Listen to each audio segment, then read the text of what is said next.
portray time and background, call it, action.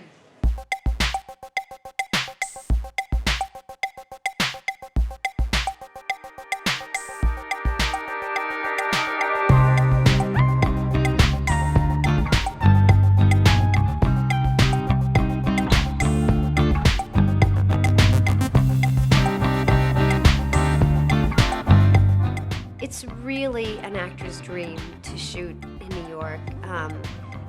I think, you know, there's Hollywood and it remains sort of this distant, mythic, you know, movie land, but there is something about this luxe, this idea of shooting on the streets of New York. This is like the end all, you know, this is where you end up if you're lucky.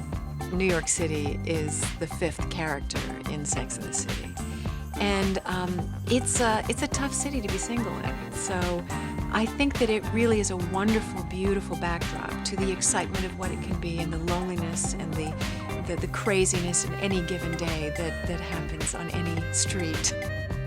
The people who wrote the show are people who love New York, and so they showed a great diversity of what New York can be with great restaurants and theater and culture. I wanted to create this romantic vision that I thought also existed to a degree, and a small, in some ways also, New York's a small town where all these characters kind of like interact and can run into each other, and it's just sort of plausible that happens and that anything can happen.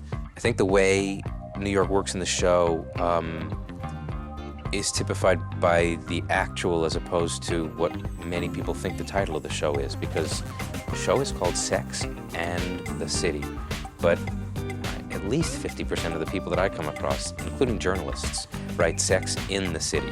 We thought we would really be successful if we could portray New York City and the lifestyle of the women, the people on the show in a way that if you didn't live in New York and you were watching the show, you would say, I'd really like to go to New York. That looks like a really great place.